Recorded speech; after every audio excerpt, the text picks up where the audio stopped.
இந்த சம்பவம் நடந்த போதே 2 உடல்களை தூக்கி செல்கிறார்கள். அவர் அதை பார்த்துவிட்டு பார்க்காத மாதிரி பேசிக் கொண்டே இருக்கிறார். எதிர்க்கட்சி தலைவர் சதி இருக்குன்னு பேசுறாரு, இதுல உள்ள வந்து ரவுடிக்கு வந்திருக்காங்கன்னு பேசுறாரு. ஒரு சட்டமன்ற உறுப்பினராக இருக்கிறேன் என்பதற்காக என்னுடைய ரைட்ஸ், என்னுடைய உரிமையை நான் விட்டுக் கொடுக்க முடியாது. கொலை செய்யப்பட்டிருக்கிறார்கள், கத்தியால வெட்டினார்கள், 1000 ரவுடிகள் வந்தார்கள், அங்கு உண்மைக்கு மாறாக மயக்க மருந்து தெளித்தார்கள். திமுக என்கிற அரசியல் கட்சியை அதிகாரத்திலிருந்து அகற்ற வேண்டும் என்பதற்காக சனாதன சங்கிகள் மிகப்பெரிய அளவில் வேலை செய்கிறார்கள். நம்முடைய தமிழ்நாடு அரசு நியமித்த அருணா ஜெகதீசம் ஆணையத்திற்கும் உச்சநீதிமன்றம் தடை விதித்திருக்கிறது. எதிர்க்கட்சி தலைவர் சதி இருக்குன்னு பேசுறாரு, இதுல உள்ள வந்து ரவுடிக்கு வந்திருக்காங்கன்னு பேசுறாரு. அப்புறம் எதிர்கருத்து ஆதாரத்தமா எடுத்து வச்ச உடனே நான் வெளிநடப்பு செய்யறேன்னு வெளிநடப்பு செய்யறேன். ஒரு வாரத்திற்கு முன்பாக பேரவைத் தலைவருக்கு வந்து நோட்டீஸ் சர்வே செய்து தந்தது நான் தான். ஆனால் பேசுவதற்கான முதல் வாய்ப்பு எனக்கு வழங்கப்பட்டிருக்க வேண்டும். ஆனால் பிரதான எதிர்க்கட்சி தலைவர் என்கிற அடிப்படையில் மாண்புமிகு எடப்பாடி அவர்களுக்கு வழங்கப்பட்டது. நான் பேரவைத் தலைவருக்கு ஒரு வேண்டுகோளை வைக்கிறேன். ஒன்று, மரபை கடைபிடிக்க வேண்டும், அல்லது விதிகளை கடைபிடித்து அனுமதிக்க வேண்டும். ஒரு சட்டமன்ற உறுப்பினராக இருக்கிறேன் என்பதற்காக என்னுடைய ரைட்ஸ், என்னுடைய உரிமையை நான் விட்டுக் கொடுக்க முடியாது. அந்த அடிப்படையில் எனக்கு அதிக நேரம் பேச வாய்ப்பு வேண்டும், எனக்கு முதல் வாய்ப்பு வேண்டும் என்று கேட்டேன், மறுக்கப்பட்டது. கடைசியாகத்தான் வாய்ப்பு கிடைத்தது. இந்த கடைசி வாய்ப்பில் பயன்படுத்திக் கொண்டு இதுபோன்ற சம்பவங்கள் நடைபெறக்கூடாது என்றும், தமிழக மக்கள் ஒரு அறிவுள்ள மக்கள் ஏன் சினிமா பிரபலங்களை சென்று பார்ப்பதற்காக உங்கள் இன்னுயிரை நீங்கள் தியாகம் செய்கின்றீர்கள்? பச்சை குழந்தைகள் மீது ஏறி நின்று செல்ஃபி எடுக்கிற மோகம், படம் எடுக்கிற மோகம், வீடியோ எடுக்கிற மோகம், இதெல்லாம் தமிழ் சமூகத்திற்கு கூடாது என்றும், அதுபோன்று நம்முடைய தமிழ்நாடு அரசு நியமித்த அருணா ஜெகதீசம் ஆணையத்திற்கும் உச்சநீதிமன்றம் தடை விதித்திருக்கிறது. அந்த தடையை நீக்கி அந்த ஆணையம் விசாரணையை தொடங்குவதற்கு வாய்ப்பை மாண்புமிகு தமிழக முதலமைச்சர் அவர்கள் ஏற்படுத்த வேண்டும். அதுபோன்று தமிழர் அல்லாத 2 IPS அதிகாரிகள் அந்த விசாரணை ஆணையத்தில் இருக்க வேண்டும் என்கிற உத்தரவு ஒட்டுமொத்த தமிழர்களையும், தமிழ்நாட்டு அரசையும், மக்களால் தேர்ந்தெடுக்கப்பட்ட இந்த அவையும் அவமதிப்பது போல் இருக்கிறது. அதனால் இதையும் மாண்புமிகு தமிழக முதலமைச்சர் அவர்கள் உச்சநீதிமன்றத்தில் முறையிட்டு தீர்ப்பு திருத்தி எழுதுவதற்கு சூழலை உருவாக்கி தர வேண்டும் என்கிற வேண்டுகோளை முன்வைத்து தமிழக வாழ்வுரிமை கட்சியின் சார்பாக உயிர்நீத்த 41 குடும்பங்களுக்கும் என்னுடைய ஆழ்ந்த அனுதாபத்தை தெரிவித்து, இனிவரும் காலங்களில் இதுபோன்ற ரோட் ஷோக்கள் நடைபெறாமல் வண்ணம் ஒரு கொள்கை முடிவை அரசு எடுத்து அறிவிக்க வேண்டும். எந்த ஒரு அரசியல் கட்சி தலைவர்களாக இருந்தாலும் தனிப்பட்ட இடங்களில் கூட்டங்களை நடத்தி தங்கள் செல்வாக்குகளை நிரூபிக்கலாம்.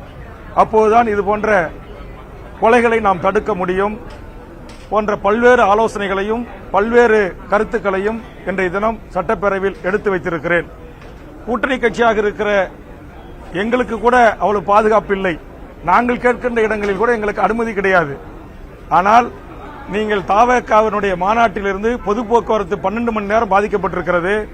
கரூரிலே அவர் காலதாமதம் வந்தது 7 மணி நேரம் என்று சொன்னாலும் அங்க பொது போக்குவரத்து 10 மணி நேரத்திற்கு மேலாக பாதிக்கப்பட்டிருக்கிறது. இதையெல்லாம் நீங்கள் ஏன் அனுமதிக்கிறீர்கள்? இதையெல்லாம் முறைப்படுத்த வேண்டும் என்கிற கருத்தையும் நான் இந்த பேரவையில் முன்வைத்திருக்கிறேன். ஆக தமிழக வாழ்வுரிமை கட்சி தமிழ்நாட்டு அரசியல் களத்தில் இந்த மண்ணுக்காக, மக்களுக்காக, மொழிக்காக, இனத்திற்காக சமரசமற்று போராடுகிற எண்ணற்ற அரசியல் கட்சிகள், இயக்கங்கள், அமைப்புகள் இருக்கிறது. அவர்களுக்கு உரிய அங்கீகாரத்தையும் உரிய வாய்ப்புகளையும் மக்களிடத்தில் கொண்டு செல்கின்ற பணிகளையும் எனதருமை பத்திரிகை ஊடகங்கள் இனிவரும் காலங்களில் செய்ய வேண்டும்.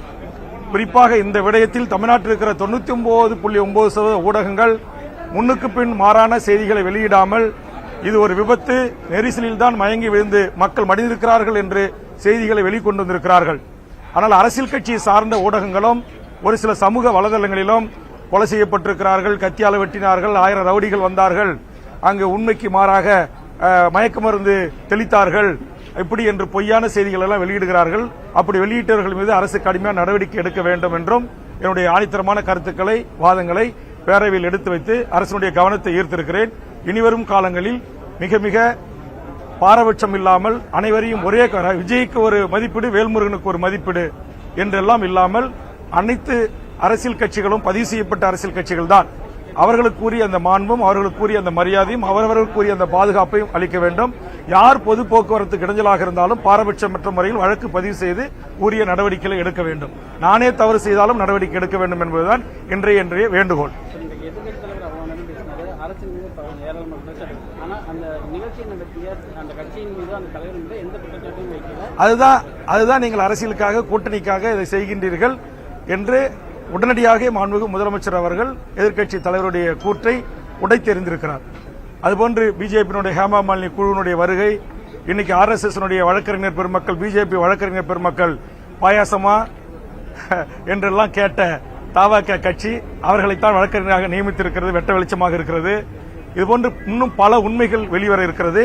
விஜய் யார் சொல்லி கட்சி தொடங்கினார், யார் அவரை இயக்குகிறார், எப்படி அவருக்கு இந்தியா முழுக்க பறந்து செல்வதற்கு விமானம் அனுமதி அளிக்கப்படுகிறது, சிறப்பு விருந்தினர் அறை வரைக்கும் அவருடைய கார் உள்ளே சென்று இறங்கி விமானத்தில் ஏறுவதற்கு எப்படி அனுமதிக்கப்படுகிறது, அவருக்கான YZ பிரிவு பாதுகாப்பு எப்படி வழங்கப்படுகிறது, அன்றைக்கு சம்பவம் நடந்த அடுத்த ஒரு சில மணி நேரங்களில் அவர் வீட்டுக்கு துணை ராணுவ படை எப்படி கூடுதலாக குவிக்கப்பட்டது, இது எல்லாம் பார்க்கின்ற போது இதில் ஒன்றும் சந்தேகமே இல்லை. எல்லளவும் முனையளவும் அவரை பாரதிய ஜனதா இயக்குகிறது. குறிப்பாக திமுக என்கிற அரசியல் கட்சியை அதிகாரத்திலிருந்து அகற்ற வேண்டும் என்பதற்காக சனாதன சங்கிகள் மிகப்பெரிய அளவில் வேலை செய்கிறார்கள். அதற்கு விஜய் அவர்களை பலிகாடாக ஆக்கியிருக்கிறார்கள். அவர் தெரிந்து இதற்கு உடன்படுகிறாரா அல்லது தெரியாமலா உடன்படுகிறார்கள் என்றெல்லாம் விவாதம் இருக்கிறது. நான் சொல்லுகிறேன், அவர் எல்லாவற்றையும் தெரிந்துதான் உடன்படுகிறார். இந்த சம்பவம் நடந்த போதே 2 உடல்களை தூக்கி செல்கிறார்கள். அவர் அதை பார்த்துவிட்டு பார்க்காத மாதிரி பேசிக் கொண்டே இருக்கிறார்.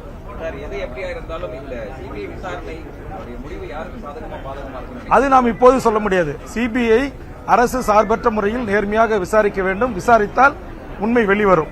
இப்ப நான் கேட்கிறேன், நீங்க நம்ம தமிழ்நாட்டுடைய ஊடகங்கள், பத்திரிகை மூத்த நண்பர்கள், இன்வெஸ்டிகேஷன் ஜர்னலிஸ்ட்ல மிகச்சிறந்தவர்கள் என்று போற்றப்பட்ட அனைவருமே இது ஒரு விபத்து தான், இது நெரிசல்ல ஏற்பட்ட சாவுகள் தான் அப்படின்னு சொல்லியிருக்காங்கல்ல. அப்படி இருக்கும்போது இன்னைக்கு பிஜேபி எப்படி இதுல சதி இருக்குன்னு பேசுறாங்க. எதிர்க்கட்சி தலைவர் சதி இருக்குன்னு பேசுறாரு, இதுல உள்ள வந்து ரவுடிக்கு வந்திருக்காங்கன்னு பேசுறாரு. அப்புறம் எதிர்கருத்து ஆதாரத்தமா எடுத்து வச்ச உடனே நான் வெளிநடப்பு செய்யறேன்னு வெளிநடப்பு செய்யறாரு. அப்ப இது எல்லாம் எதை காட்டுகிறது?